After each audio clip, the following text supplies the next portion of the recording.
नमस्कार प्रिय श्रोता बंधुरा राधा कृष्ण विद पेयारी चैनेले आमी पेयारी आछि आजके आपनादेर साथे श्रीमद् भगवद गीता पाठ करे शोनाচ্ছি। प्रिय श्रोता बंधुरा श्रीमद् भगवद गीतार अष्टदश अध्याय अर्थात सर्वशेष अध्याय मुख्ययोगीर आजकेर आलोच्य विषयबस्तु 75 नং श्लोक।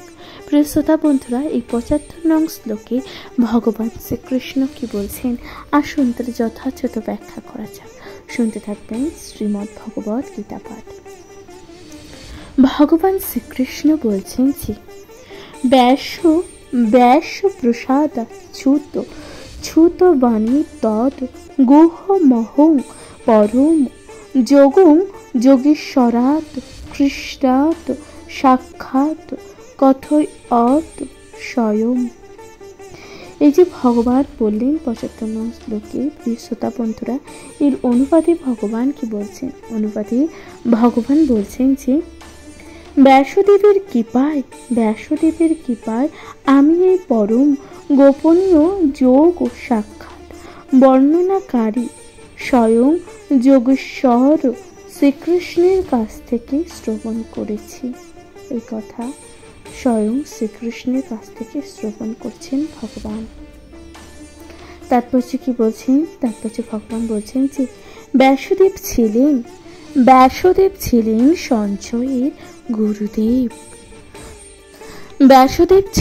সঞ্জয়ের গুরুদেব এবং সঞ্জয় এখানে স্বীকার করেছেন যে ব্যাসদেবের কৃপার ফলে তিনি পরমেশ্বর ভগবান শ্রীকৃষ্ণকে জানতে পেরেছেন।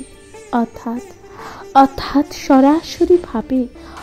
সরাসরিভাবে নিজের চেষ্টার দ্বারা শ্রীকৃষ্ণকে জানতে পারা যায় না, তাকে জানতে হয় গুরুদেবের কৃপার মাধ্যমে। তাহলে শ্রীকৃষ্ণকে কিভাবে জানা যায়? গুরুদেবের কৃপার মাধ্যমে। ভগবত তত্ত্ব দর্শনের উপলব্ধি যদিও প্রত্যক্ষ, কিন্তু গুরুদেব হচ্ছেন তার স্বচ্ছ মাধ্যম। সেটি গুরু পরম্পরার রহস্য। সদ্গুরুর কাছে সরাসরিভাবে ভগবদ গীতা শ্রবণ করা যায়, অর্থাৎ সদ্গুরুর কাছ থেকে এই যে সরাসরিভাবে ভগবদ গীতা শ্রবণ করা যায়। যেমন অর্জুন শ্রবণ করেছিলেন। সারা পৃথিবী জুড়ে অনেক অতীন্দ্রিয়বাদী ও যোগী রয়েছে, কিন্তু শ্রীকৃষ্ণ হচ্ছেন যোগেশ্বর। তাহলে শ্রীকৃষ্ণ হচ্ছে যোগেশ্বর। শ্রীমদ্ ভগবদ গীতায় শ্রীকৃষ্ণের নির্দেশ স্পষ্টভাবে বর্ণিত হয়েছে। তাহলে আমরা শ্রীমদ্ ভগবদ গীতার এই যে শ্রীকৃষ্ণের এই যে নির্দেশ, তাহলে খুবই স্পষ্টভাবে বর্ণিত হয়েছে। শ্রীকৃষ্ণের শরণাগত হও। তাহলে কি করতে হবে? আমাদের শ্রীকৃষ্ণের শরণাগত হতে হবে। যিনি তা করেন তিনি শ্রেষ্ঠ যোগী, অর্থাৎ যিনি তা করেন তিনি শ্রেষ্ঠ যোগী। 6ষ্ঠ অধ্যায়ের শেষ শ্লোকে সেই সত্য প্রতিপন্ন করে বলা হয়েছে, অর্থাৎ 6ষ্ঠ অধ্যায়ের শেষ শ্লোকে সেই সত্য প্রতিপন্ন করে বলা হয়েছে যে যোগী নামপি সর্বেষাং। তাহলে কি বলছে? যোগী নামপি সর্বেষাং। এরপর ভগবান বলছেন যে নারদ মুনি শ্রীকৃষ্ণের শিষ্য এবং ব্যাসদেবের গুরুদেব। তাহলে নারদ মুনি কে ছিলেন? শ্রীকৃষ্ণের শিষ্য ও ব্যাসদেবের গুরুদেব। তাই ব্যাসদেব অর্জুনের মতন সৎ শিষ্য, কারণ তিনি গুরু পরম্পরার ধারায় এসেছেন। আর সঞ্জয় ব্যাসদেবের শিষ্য ছিলেন। সঞ্জয় কে ছিলেন? ব্যাসদেবের শিষ্য। তাই ব্যাসদেবের আশীর্বাদে সঞ্জয় ইন্দ্রিয়গুলি নির্মল হয়েছিল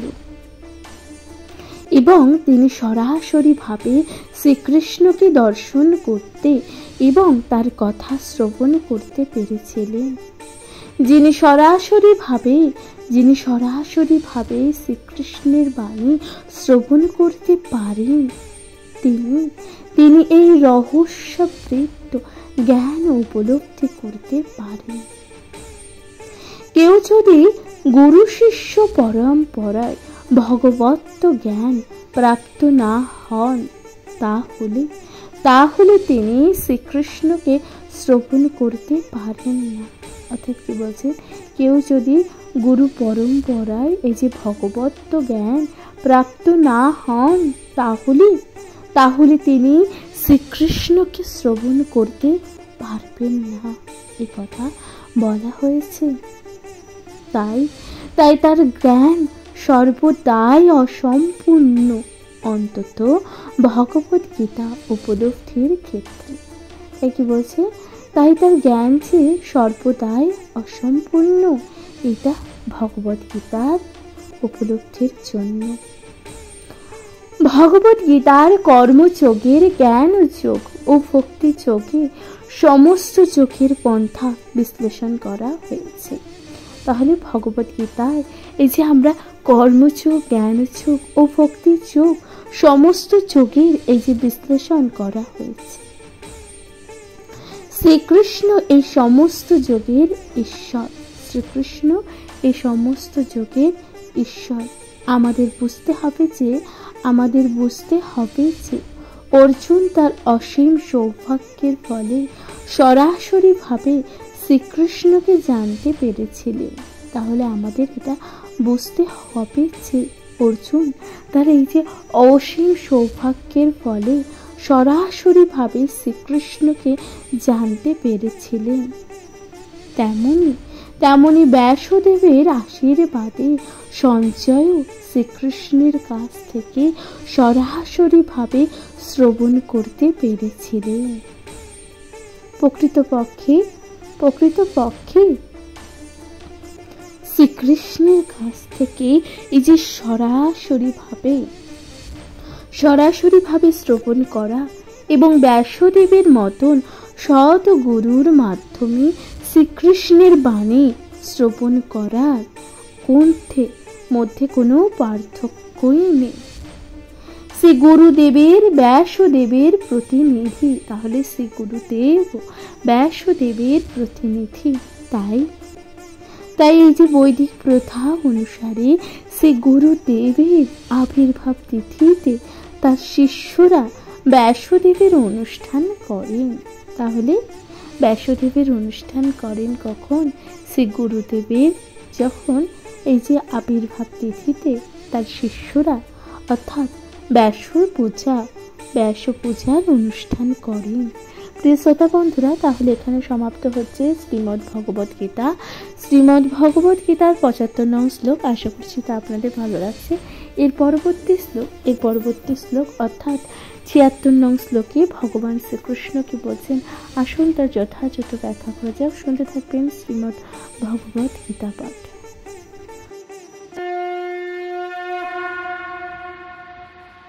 নমস্কার প্রিয় শ্রোতা বন্ধুরা, শ্রীমদ্ ভগবত গীতার ৮দশ অধ্যায় মোক্ষযোগের ৭৬ নং শ্লোকে ভগবান কি বলছেন? ভগবান শ্রীকৃষ্ণ বলছেন যে রাজন সংস্কৃতম সংবাদমি অদ্ভুতম কেশবার্জুন পূর্ণং দৃশ্যমি চ মুহুর্মুহু। এই যে কথাটি ভগবান বলছেন, এই যে শ্লোকটি ভগবান বললেন, এই শ্লোকের অনুবাদে ভগবান কি বলছেন? ভগবান বলছেন যে হে রাজন শ্রীকৃষ্ণ ও অর্জুনের এই যে পূর্ণজনক অদ্ভুত সংবাদ স্মরণ করতে করতে আমি বারবার রোমাঞ্চিত হচ্ছি। এই কথা বলছেন সঞ্জয়। কাকে বলছে? সঞ্জয় বলছেন ধৃতরাষ্ট্রকে। এখানে রাজন বলে সঞ্জয় ধৃতরাষ্ট্রকে সম্বোধন করলেন। অর্থাৎ এই যে শ্রীকৃষ্ণ ও অর্জুনের এই যে পূর্ণজনক অদ্ভুত সংবাদ স্মরণ করতে করতে, অর্থাৎ এই যে কথোপকথন স্মরণ করতে করতে সঞ্জয় কি হচ্ছে? সঞ্জয় রোমাঞ্চিত হয়ে যাচ্ছে।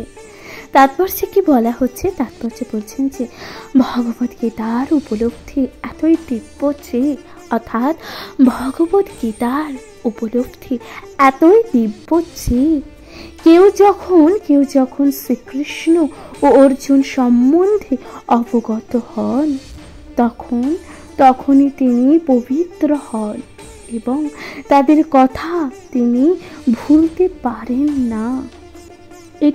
এটি পারমার্থিক জীবনের দিব্য অবস্থা।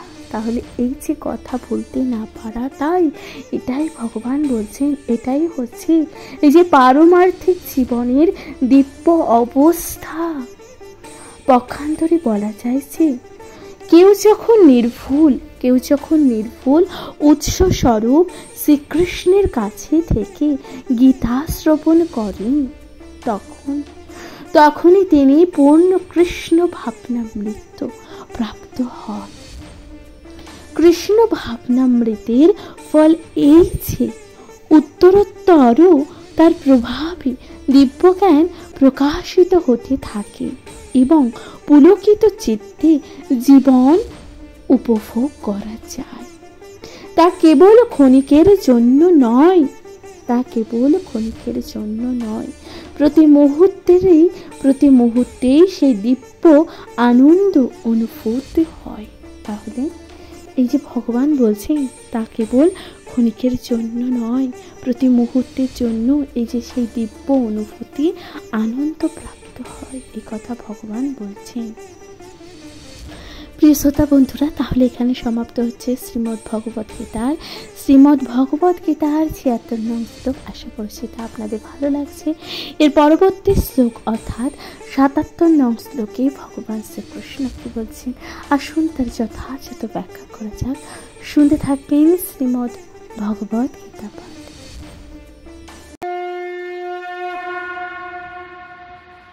নমস্কার প্রিয় শ্রোতা বন্ধুরা, শ্রীমদ্ ভগবদ্গীতার ৮দশ অধ্যায় মুখযোগের ৭৭ নং শ্লোকে ভগবান বলছেন যে তস্য সংস্রব্য রূপম অদ্ভুতং হরি বৃষয় মে মহান রাজন হরিষ্যামি চ পুনঃ। এই যে কথাটি বলছেন, অনুবাদে কি বলছেন? অনুবাদে বলছেন যে হে রাজন, শ্রীকৃষ্ণের সেই অত্যন্ত অদ্ভুত রূপ স্মরণ করতে করতে আমি অতিশয় বিস্ময়াভীত এবং বারবার হর্ষিত হচ্ছে। এই কথা সঞ্জয় বলছেন কাকে? ধৃতরাষ্ট্রকে বলছেন। কারণ ধৃতরাষ্ট্রকে বলছেন যে দেখুন হে রাজন, শ্রীকৃষ্ণের এই যে রূপ, এই যে বারংবার এই যে রূপ দর্শন করতে করতে আমি বিস্ময় হচ্ছি এবং বারবার চমকে উঠছি। তাৎপর্যে কি বলা হচ্ছে? তাৎপর্যে বলা হচ্ছে যে এখানে দেখা যাচ্ছে যে ভগবান শ্রীকৃষ্ণ অর্জুনকে তার যে বিশ্বরূপ দেখিয়েছিলেন, ব্যাসদেবের কৃপায় সঞ্জয় সেই রূপও দর্শন করতে পেরেছিলেন। অর্থাৎ ভগবান অর্জুনকে যে বিশ্বরূপ দর্শন করেছিলেন, সেই রূপ আরো একজন দর্শন করেছিলেন, তিনি হচ্ছেন সঞ্জয়। তিনি ব্যাসদেবের কৃপায় তিনি শ্রীকৃষ্ণের এই যে সেই দিব্য রূপ তিনিও দর্শন করতে পেরেছিলেন। এই কথা অবশ্য বলা হয়েছে যে শ্রীকৃষ্ণ পূর্বে কখনো এই রূপ দেখাননি। শ্রীকৃষ্ণ পূর্বে কখনোই এই রূপ দেখাননি, তা কেবল অর্জুনকে দেখানো হয়েছিল।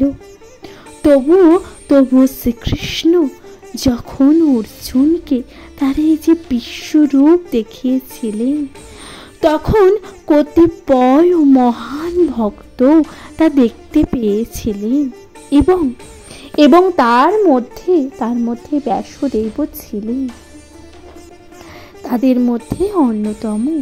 তাহলে এই যে অর্জুনকে ভগবান যখন এই যে বিশ্বরূপ দর্শন করাচ্ছিলেন, তার মধ্যে কিছু মানুষ যে কিনা ভগবানের এই যে বিশ্বরূপ দর্শন করেছিলেন ভগবানের কিছু ভক্তরা, তার মধ্যে সঞ্জয় ছিলেন। ব্যাসদেব শ্রীকৃষ্ণকে একজন মহান ভক্ত এবং তাকে শ্রীকৃষ্ণের শয্যা সপ্তাবেশ অবগত বা অবতার বলে গণ্য করা হয়। যে অদ্ভুত রূপ অর্জুনকে দেখানো হয়েছিল, অর্থাৎ যে অদ্ভুত রূপ অর্জুনকে দেখানো হয়েছিল, ব্যাসদেব তার শিষ্য সঞ্জয়কে কাছে সেই রূপ প্রকাশ করেছিলেন। অর্থাৎ যে অদ্ভুত রূপ ভগবান অর্জুনকে দর্শন করিয়েছিলেন, ব্যাসদেব তার শিষ্য সঞ্জয়কে সেই রূপ প্রকাশ করেছিলেন এবং সেই রূপ স্মরণ করে সঞ্জয় বারবার হর্ষিত হচ্ছিল। তাহলে এই যে সেই রূপ বারবার অর্জুনকে যেই রূপ ভগবান দর্শন করিয়েছিলেন, সেই রূপ বারবার সঞ্জয় দেখে কি হচ্ছিল? হর্ষিত হচ্ছিল। শ্রোতা বন্ধুরা, তাহলে এখানে সমাপ্ত হচ্ছে শ্রীমদ্ ভগবত গীতার ৭৭ নং শ্লোক। আশা করছি আপনাদের তা ভালো লাগছে। এরপর সর্বশেষ শ্লোক অর্থাৎ ৭৮ নং শ্লোকে ভগবান কি বলছেন আসুন তো যথাযথ ব্যাখ্যা করা যাক। প্রিয় শ্রোতা বন্ধুরা, শ্রীমদ্ ভগবত গীতার সর্বশেষ শ্লোক অর্থাৎ অষ্টাদশ অধ্যায় মোক্ষচোকের সর্বশেষ শ্লোক ৭৮ নং শ্লোক, যেটা আজকে আমি আপনাদের সাথে পাঠ করে শোনাতে চলেছি। আশা করছি তা আপনাদের ভালো লাগবে। সবাই শুনতে থাকবেন শ্রীমদ্ ভগবত গীতা পাঠ এবং অবশ্যই আপনাদের গুরুত্বপূর্ণ মতামত দিয়ে জানাতে ভুলে যাবেন না, কমেন্ট করবেন, কমেন্ট লিখতে ভুলে যাবেন না।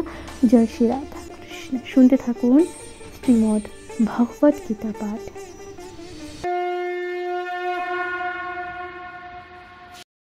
নমস্কার প্রিয় শ্রোতা বন্ধুরা, শ্রীমদ্ ভগবত গীতা অষ্টাদশ অধ্যায় মোক্ষচোকের ৭৮ নং শ্লোকে ভগবান কি বলছেন? ভগবান শ্রীকৃষ্ণ বলছেন যে যত্র যোগেশ্বর কৃষ্ণ যত্র পার্থ ধনুর্ধর তত্র শ্রীবৃজয় ভুক্ত ধূর্ণ নৃতম তৃত্ব অর্ম। এই যে ভগবান বললেন শ্লোকটি, এই যে শ্লোকটি ভগবান বললেন, এই শ্লোকের অনুবাদে ভগবান কি বলছেন?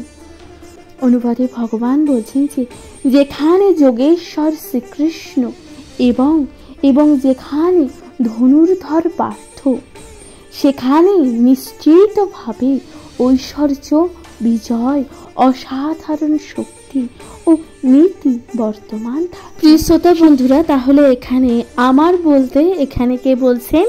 এখানে বলছেন সঞ্জয়। সঞ্জয় কাকে বলছেন? ধৃতরাষ্ট্রকে।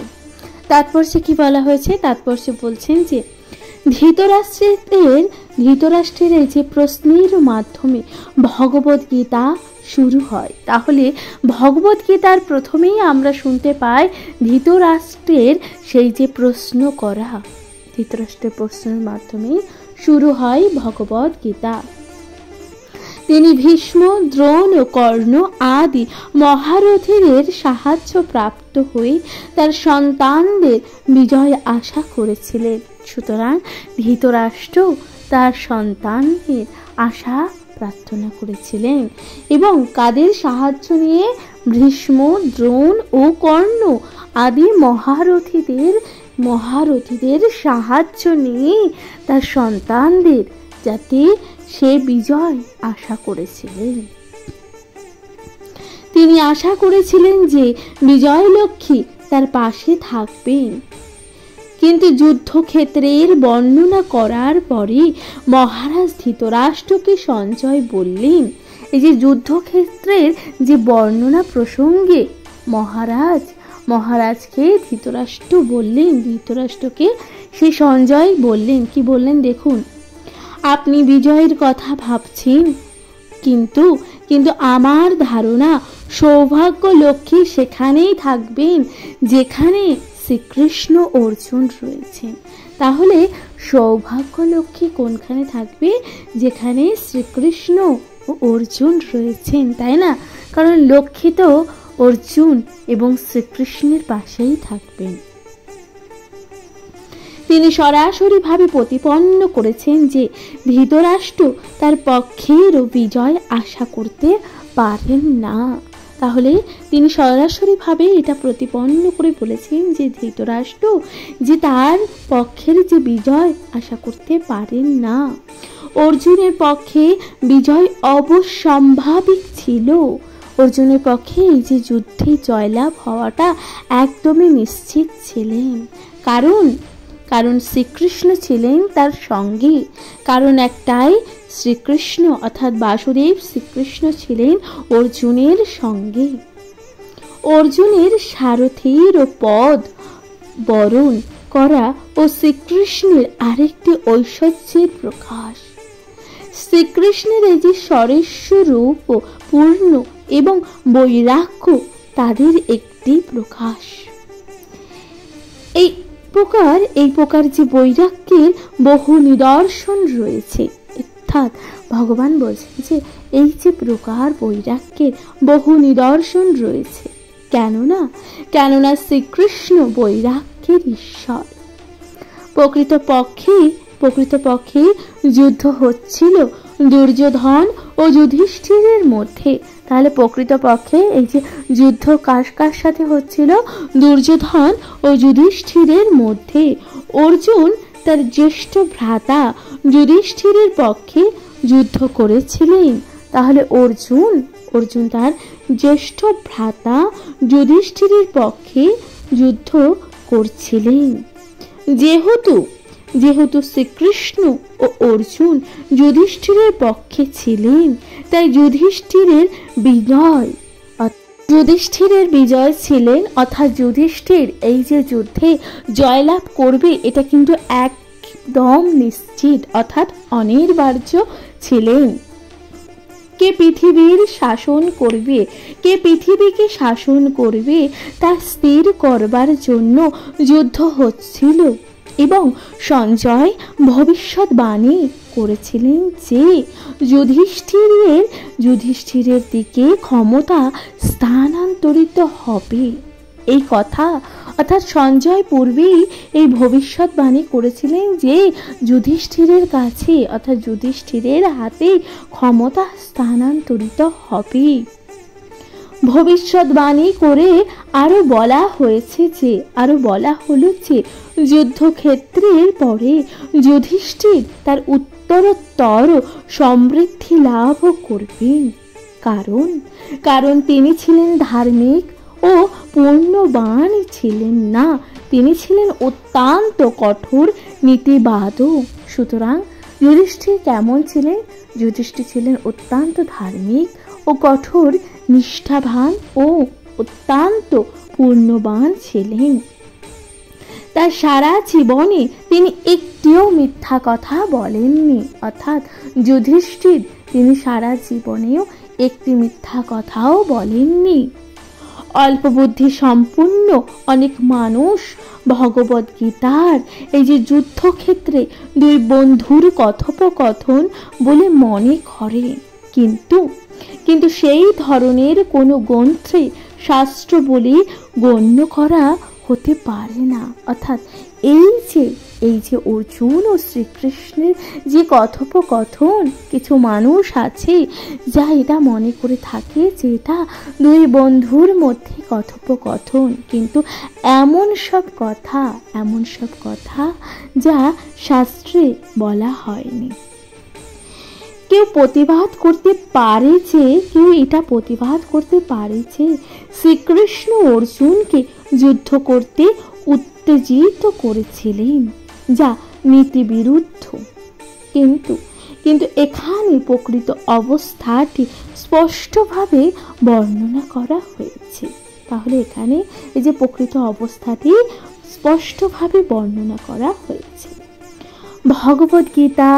ভগবত গীতা এই যে নীতি সম্বন্ধে চরম উপদেশ 9ম অধ্যায়ের 34 অংশতম শ্লোকে চরম নৈতিক উপদেশ দিয়ে বলা হয়েছে। তাহলে ভগবত গীতার এই যে নীতি সম্বন্ধে চরম উপদেশ আমরা নবম অধ্যায়ের যে চতুর্থী অংশ ত্রম শ্লোকে তা নৈতিক উপদেশ হিসাবে বলে জানা যায়। এখানে বলা হয়েছে যে কি বলা হয়েছে দেখুন, বলা হয়েছে যে মন্মন্নাং ভব মদ্ভুতাং, অর্থাৎ শ্রীকৃষ্ণকে অর্থাৎ ভগবান বলেছেন যে শ্রীকৃষ্ণের ভক্ত হতে হবে এবং সমস্ত ধর্মের সার মর্ম হচ্ছে শ্রীকৃষ্ণের কাছে আত্মসমর্পণ করা। অর্থাৎ এখানে কি বলা হচ্ছে, সর্বধর্মান্ন পরিত্যাজ্য মামেকং শরণং ব্রজ, এই কথাটাই বলা হয়েছে। অর্থাৎ আমাদের সকলকে শ্রীকৃষ্ণের কাছে আত্মসমর্পণ করতে হবে। ভগবত গীতার নির্দেশে প্রকৃতপক্ষে নীতি ও ধর্মের পক্ষে এই যে শ্রেষ্ঠ পন্থাকে স্থাপিত করেছে। অন্যান্য সমস্ত পন্থা মানুষকে পবিত্র করতে পারে এবং এই পথে নিয়ে আসতে পারে, কিন্তু ভগবত গীতায় শেষ উপদেশ হচ্ছে সমস্ত নীতি ও ধর্মের শেষ কথা। তাহলে ভগবত গীতার কি কথা হচ্ছে? ভগবত গীতার শেষ উপদেশ হচ্ছে সমস্ত নীতি ও ধর্মের শেষ কথা। শ্রীকৃষ্ণের চরণে আত্মসমর্পণ করা, সেটি অষ্টাদশ অধ্যায়ের সিদ্ধান্ত। তাহলে আমাদের কি করতে হবে? শ্রীকৃষ্ণের চরণে আত্মসমর্পণ করা, এটি হচ্ছে অষ্টাদশ অধ্যায়ের সিদ্ধান্ত। ভগবত গীতা থেকে আমরা জানতে পারি যে দার্শনিক মতবাদ ও ধ্যানের মাধ্যমে এই যে আত্মজ্ঞান উপলব্ধি করা একটি পন্থা, কিন্তু সর্বতোভাবে শ্রীকৃষ্ণের চরণে আত্মসমর্পণ করাই সর্বোত্তম সিদ্ধি। সেটি ভগবত গীতার শিক্ষার সারমর্ম। তাহলে ভগবত গীতার শিক্ষার সারমর্ম কি? সারমর্ম এটাই যে সব দিক থেকে আমরা শ্রীকৃষ্ণকে জানতে পারবো এবং শ্রীকৃষ্ণের চরণে নিজেদেরকে আত্মসমর্পণ করতে পারবো। সেটি ভগবত গীতার শিক্ষার সারমর্ম। বর্ণাশ্রম ধর্ম অনুসারে বিধি নিষেধের পন্থা জ্ঞানের গুহ পথ।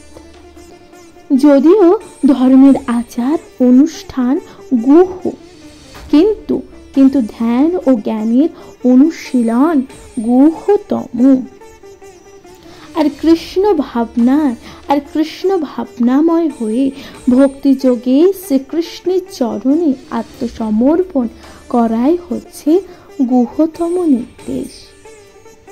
তাহলে এই যে শ্রীকৃষ্ণের চরণে ভক্তিযোগে সহিত এবং শ্রীকৃষ্ণের চরণে আত্মসমর্পণ করাই হচ্ছে গুহতম নির্দেশ, সেটি অষ্টাদশ অধ্যায়ের সারমর্ম। তাহলে এটি হচ্ছে অষ্টাদশ অধ্যায়ের সারমর্ম।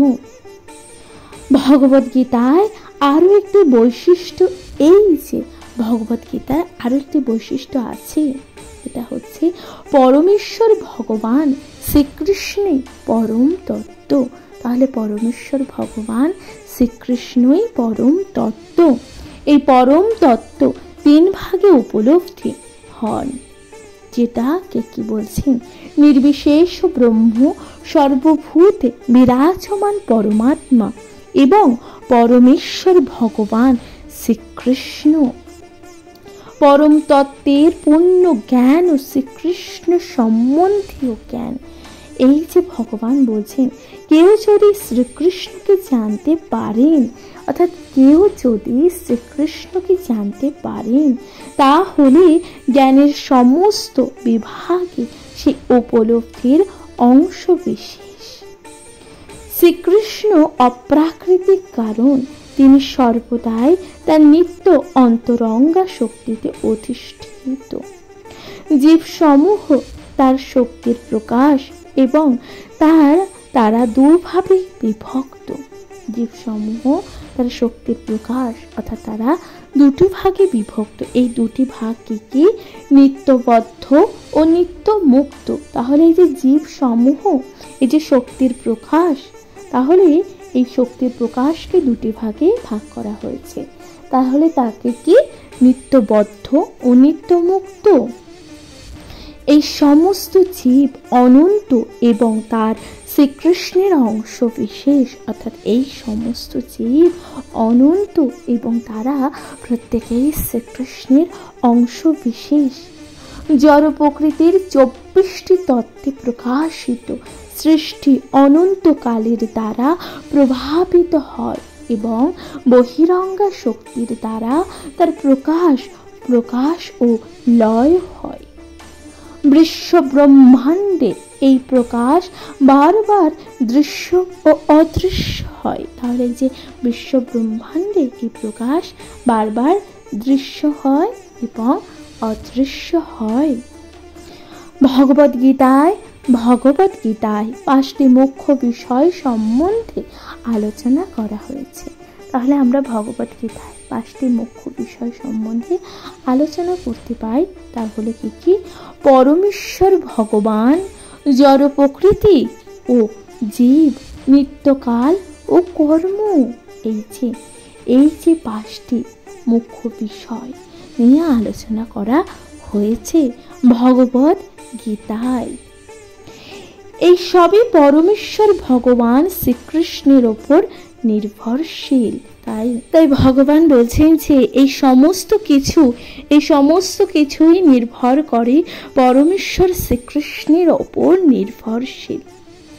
পরম তত্ত্ব সম্বন্ধীয় সমস্ত ধারণা, নির্বিশেষ ব্রহ্ম, পরমাত্মা এবং অন্য কোন রকম চিন্ময় ধারণা পরমেশ্বর ভগবানকে উপলব্ধি করায় অন্তর্ভুক্ত। যদিও আপাত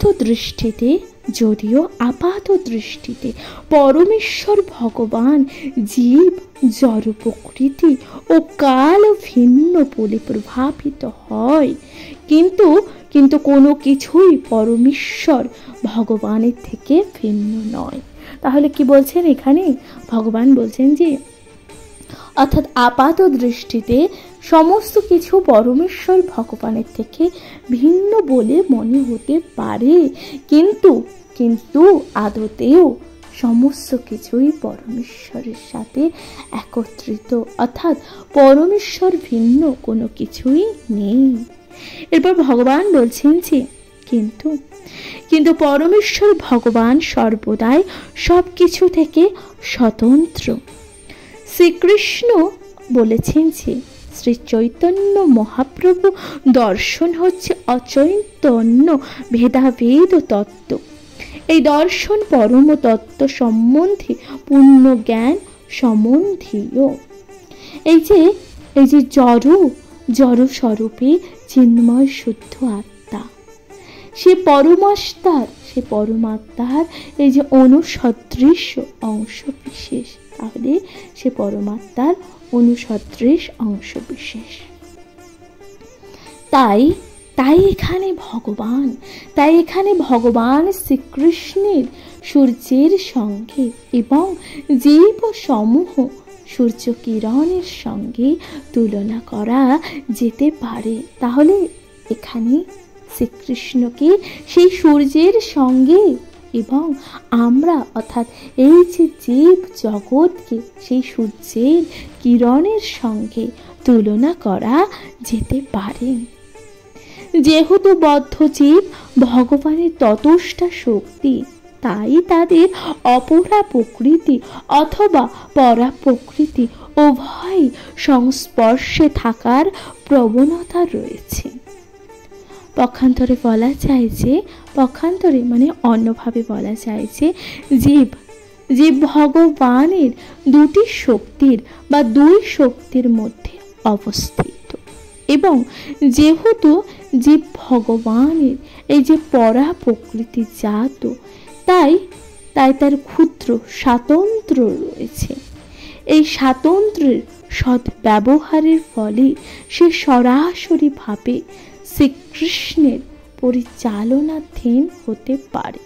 তাহলে ভগবান বলছেন যে দেখুন, এই যে জীব ভগবান দুই শক্তির মধ্যে অবস্থিত, এবং যেহেতু জীব ভগবানের এই যে পরা প্রকৃত জাত, তাই এই যে ক্ষুদ্র স্বাতন্ত্র্যতে রয়েছে, তাই এই স্বাতন্ত্র্য সদ্ব্যবহার করে সরাসরিভাবে শ্রীকৃষ্ণের পরিচালনাধীন হতে পারে। এভাবে যে আনন্দদায়িনী হর্ষিণা শক্তি তার স্বাভাবিক অবস্থা লাভ করতে পারে, অর্থাৎ এইভাবেই শ্রীকৃষ্ণকে সরাসরিভাবে পরিচালনাধীন হতে পারে। এইভাবে যে একটা আনন্দ, এইভাবে ব্যক্তি তার হৃদয়ে আনন্দ অনুভব করতে পারে এবং স্বাভাবিক অবস্থা লাভ করতে পারে। প্রিয়তা বন্ধুরা, তাহলে এখানে সমাপ্ত হচ্ছে ৭৮ নং শ্লোক। এরপর কি বলা হচ্ছে, ইতি ত্যাগ ও সাধনায় সার্থক উপলব্ধি বিষয়ক মোক্ষযোগে নামক শ্রীমদ্ ভগবত গীতার ৮দশ অধ্যায় ভক্তি বেদান্ত তাৎপর্য ইতি সমাপ্ত। তাহলে প্রিয় শ্রোতা বন্ধুরা, এখানেই সমাপ্ত হচ্ছে শ্রীমদ্ ভগবত গীতা পাঠ। প্রিয় শ্রোতা বন্ধুরা, শ্রীমদ্ ভগবত গীতার মোট 18টি অধ্যায় আছে। সেই 18টি অধ্যায় আমি খুব সুন্দরভাবে আপনাদের সাথে তা বর্ণনা করলাম, ব্যাখ্যা করলাম ও তাৎপর্য সহযোগে, যেখানে আমি আপনাদের সাথে খুব সুন্দরভাবে শ্রীমদ্ ভগবত গীতা পাঠ বিবরণ করলাম, এবং আশা করছি তা আপনাদের ভালো লেগেছে। প্রিয় শ্রোতা বন্ধুরা, শ্রীমদ্ ভগবত গীতা মোট 18টি অধ্যায়, যা ব্যক্তির ব্যক্তিত্ব তথা ব্যক্তির চরিত্রকে পরিবর্তন করতে সহায়তা করে। প্রিয় শ্রোতা বন্ধুরা, তাহলে এখানেই সমাপ্ত হচ্ছে সম্পূর্ণ শ্রীমদ্ ভগবত গীতা পাঠ। আশা করছি তা আপনাদের ভালো লেগেছে।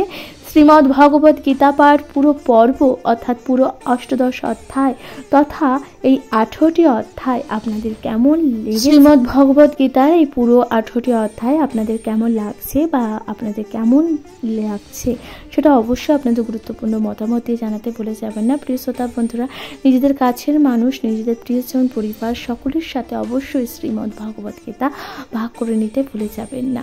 প্রিয় শ্রোতা বন্ধুরা, তাহলে আজকের মতো জানাচ্ছি এখানে বিদায়। ভালো থাকবেন, সুস্থ থাকবেন, শুনতে থাকবেন শ্রীমদ্ ভগবত গীতা পাঠ। নমস্কার। অবশ্যই শ্রীমদ্ ভগবত গীতা পাঠটা শুনবেন, নিজেদের কাছের মানুষের সাথে সব ভাগ করে নিতে একদমই ভুলে যাবেন না। তাহলে আজকের মতো জানাচ্ছি এখানে বিদায়। ভালো থাকবেন, সুস্থ থাকবেন, কমেন্টে লিখতে ভুলে যাবেন না। জয় শ্রী রাধা কৃষ্ণ। নমস্কার।